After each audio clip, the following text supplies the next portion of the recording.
Russia has entered a new phase of the war and is attacking military factories in Europe that are in some way connected to supplying weapons to Ukraine. Today in Europe, an arson attack on a combat drone manufacturing plant in Slovakia was prevented. About 70 employees were working at the facility, and the value of the property in the workshop amounts to tens of millions of euros. This is already the fourth such sabotage attempt at military factories in Europe in just 1 month, and unfortunately, some of these attempts were successful. And today, for the first time, the National Security and Defense Council of Ukraine named a specific unit of the Russian Federation's GRU that is behind this wave of sabotage in Europe. And Bloomberg stated that the European Union is not yet ready to respond effectively to the escalation of hybrid warfare from Russia. Just think about it. Europe cannot even respond to these acts of sabotage. Unlike Ukraine, because Ukraine has brought the situation for the Russians to the point where, as it turns out, now to deliver Russian oil to India you have to pay almost twice as much. Freight costs have almost doubled, which is hitting Indian imports of Russian oil really hard. My name is Alexey Pechi, let's figure this out together, but before we start, I have a request for you. Subscribe to the channel, hit the bell, and don't forget to like the video. So, today in Europe on August 26th, they prevented the fourth attempt this month to blow up a military factory. In Slovakia, 2 suspects were detained for planning sabotage, and another one was detained in Germany.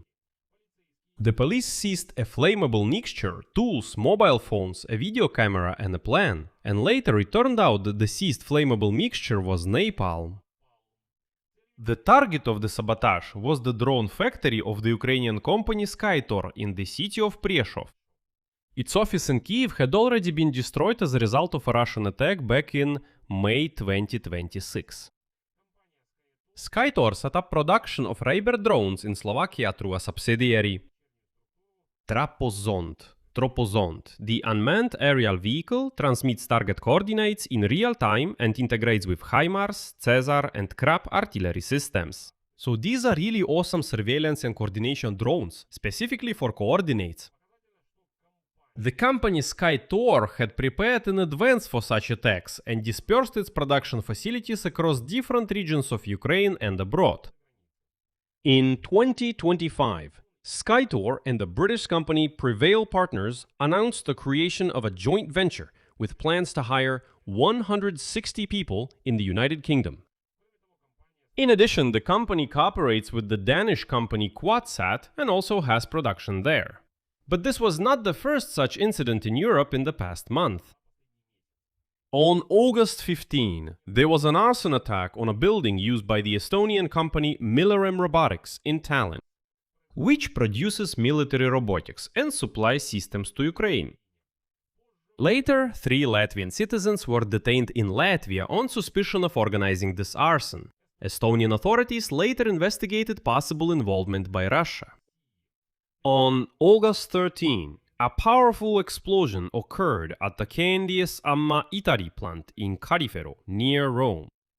The company is part of the KNDS Defense Holding, which supplies weapons to Ukraine and produces ammunition for the land and naval forces. In Kiev, I should note, there is a subsidiary company called KNDS Ukraine. And even earlier, on August 10, a fire broke out on the territory of Tritonia in Bulgaria. About 300 workers were evacuated at that time. Emkol belongs to the Bulgarian arms dealer Emiliano Gebrev, whose companies have been supplying weapons to Ukraine since 2014. So I should note, this is already a subsidiary of a Russian company in all of Europe. And now, today,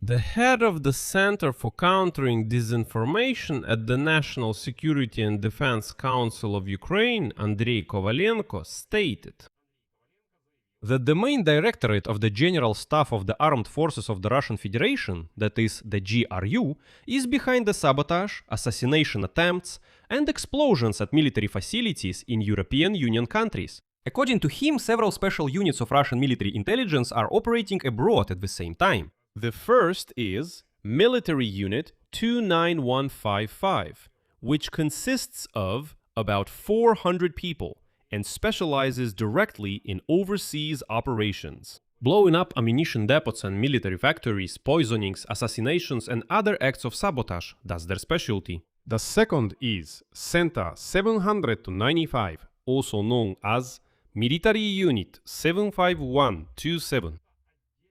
This is a separate, covert, and autonomous structure whose main specialty is kidnapping people and carrying out sabotage outside of Russia.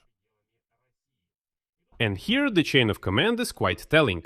Center 795 reports exclusively to the Chief of the General Staff of the Russian Federation, Valery Gerasimov, who in turn personally reports on the unit's activities to Vladimir Putin.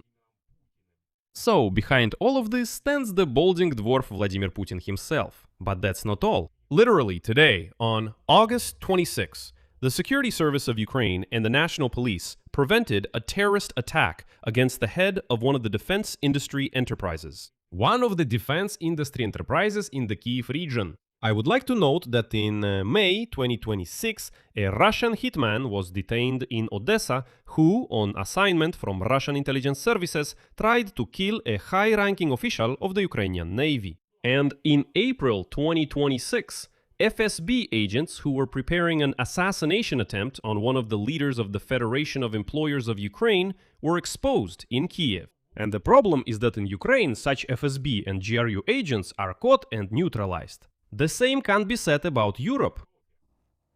And I should note, this isn't my assessment. Bloomberg reports today that unidentified and sometimes clearly Russian drones, including combat drones, have been regularly entering European Union countries since last year. The number of sabotage attempts prevented by intelligence agencies, as well as those that have actually occurred, is increasing.